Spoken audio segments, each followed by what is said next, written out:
ഇപ്പോൾ ഇന്ന് നമ്മൾ ചെയ്യാൻ പോകുന്നത് ഈ 3 അയിലക്കുട്ടന്മാരെ ഒന്ന് ഫ്രൈ ചെയ്തെടുക്കാൻ പോവാണ്. Okay, come on. അതിന് നമുക്ക് ആദ്യം ഒരു ബൗളെടുത്ത് നമുക്ക് മസാല തയ്യാറാക്കാം. ആദ്യം ഒരു സ്പൂൺ മഞ്ഞപ്പൊടി, പിന്നെ നമുക്ക് ഒരു സ്പൂൺ ഒരു സ്പൂൺ മല്ലിപ്പൊടി, പിന്നെ നമുക്ക് വേണ്ട 1 സ്പൂൺ മുളക് പൊടി, അതാണ്ട് ആവശ്യത്തിന് ഉപ്പ്, പിന്നെ നമുക്ക് വേണ്ട ഇച്ചിരി നാരങ്ങാ നീരങ്ങോട്ട് ഒഴിച്ചു കൊടുക്കാം. പിന്നെ നമുക്ക് വേണ്ട ഇച്ചിരി വെളിച്ചെണ്ണ അതിനകത്തോട്ടുണ്ടോ. പിന്നെ നമുക്ക് വേണ്ട ശകലം കോൺഫ്ലോർ, ഇച്ചിരി മുരുമുര ഇരിക്കട്ടെന്ന്.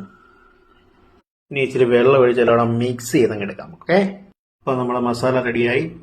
ഇനി നമുക്ക് ആ കുട്ടന്മാരുടെ ദേഹത്തോട്ട് വെച്ച് തേച്ചങ്ങ് പിടിപ്പിക്കാം. ഓക്കെ, കുട്ടന്മാരുടെ ദേഹത്ത് പിടിപ്പിച്ചതാണ്ട് അളിയന്മാരാക്കി 3 പേരെയും കിടത്തിയേക്കുന്നു. നമുക്കിനി ഒരു 10 മിനിറ്റ് വരെ അങ്ങ് ഫ്രിഡ്ജിലോട്ട് വെക്കാം. നമുക്കിനി ഇത് റെഡിയാക്കാനായിട്ട് ശകലം എണ്ണ ഒഴിച്ചു കൊടുത്ത് ഇച്ചിരി കറിവേപ്പിലയും കൊച്ചുള്ളിയൊക്കെ അങ്ങോട്ട് വായിട്ട് ഗ്രാമാരി എടുത്ത് അങ്ങോട്ട് വെച്ചു കൊടുക്കാം. ഓക്കെ, 1.5-3 പേരും ഉണ്ട് കേട്ടോ. ഞങ്ങളുടെ ചെറുക്കന്മാരെല്ലാം ഓക്കെ ആയിട്ടുണ്ട്.